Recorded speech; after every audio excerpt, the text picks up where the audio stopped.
Oh, hi. Thank you for joining me for another video. This is my dog Molly, and this is a wooden wine glass. I'm going to talk to you about mistakes that people make networking. What a dirty word that is.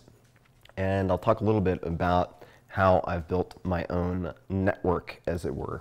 My advice, in short, is to go narrow and to go long. All right? So that involves deep relationships with a small number of people and then playing the long game. What many people do is they go to an event to collect business cards, and then they follow up with people with whom they have no common interests in the hopes of some type of transaction in the near term, the next few weeks, the next few months. That can work, but what I would suggest you do is, if we're looking at events, which can be very, very high yield, look at either volunteer events where you can volunteer, all right, or super high-end events where you can attend and pay a premium to attend. And in the former category, I can give you an example of a tipping point for the 4-Hour Workweek, my first book, and that came about by going in part to South by Southwest 2007. And my tactic was, as an attendee here, which is fairly expensive, to go to moderated panels, and then when a panel ended, instead of flooding the scene to get in line to talk to a panelist, I would actually talk to the moderator, who people tend to ignore. And I would be very, very humble to the extent I could and say, it's my first time at South by Southwest. I'm pretty nervous. I just wrote my first book. I don't know anybody. I'm not going to pretend to understand everything about tech. I don't. But I'm really interested in A, B, C, D, and E.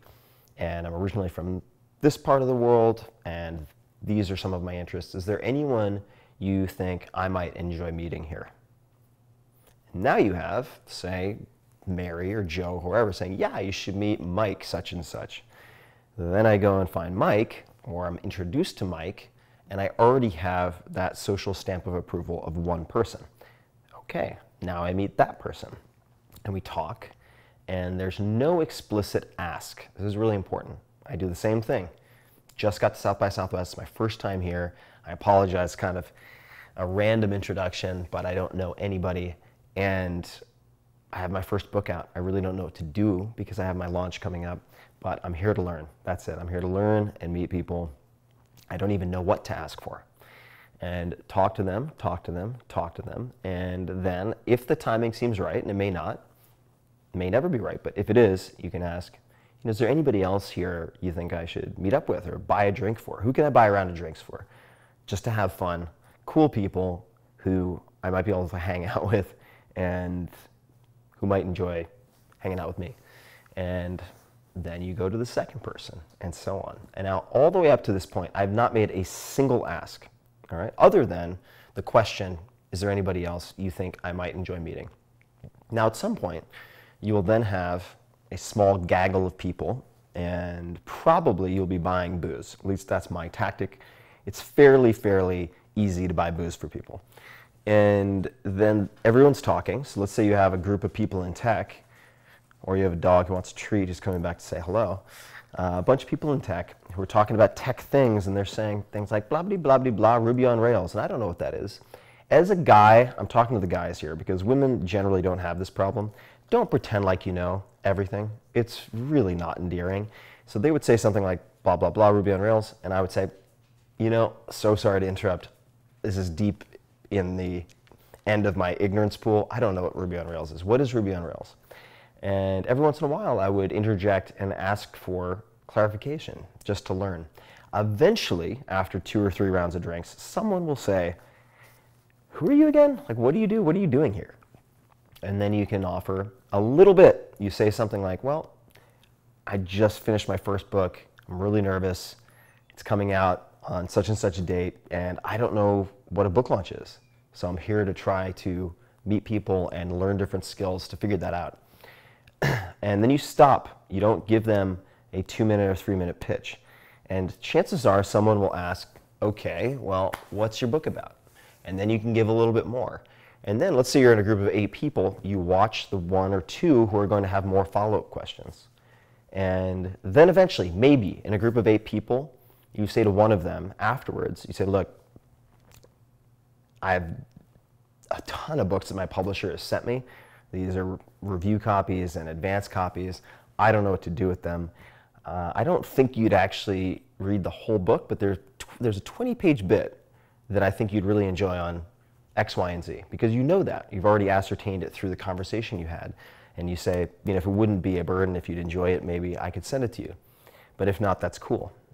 And I would say 90% of the time they said, yeah, sure, that'd be cool. I'd love to see it. And that's how it all happened, guys. That's how the book hit the New York Times bestseller list, was by doing that over and over again. And this is the key point. You don't have to be a networking whore. You don't have to sell yourself to the highest bidder or compromise and spend time with people you don't like. You can find people who are A-class players in a given world who you want to spend time with, who have similar values and hobbies. So that one person out of the 10 who said, yeah, cool, no, I'd love to check it out, the vast majority of those people from 11 years ago are still my friends today. And that's going narrow and going long. Hey guys, if you're enjoying the tips and tactics and how-to on this channel or in the podcast, The Tim Ferriss Show, I made this for you. Tribe of Mentors, short advice from the best in the world. This is the book that I wanted to read, so I went out and I put it together. Created a dream list of 130 of the best at what they do, people who are icons, legends, and asked them all the same questions. These are people, in some cases, I've wanted to reach out to my whole life. Ranges from many, many billionaires, co-founders of every company imaginable, elite athletes ranging from surfing to tennis to powerlifting, everything else, country stars, actors, directors, and you can spot the patterns. So some of my friends have said this is the easiest to read, most useful book that I've put together yet.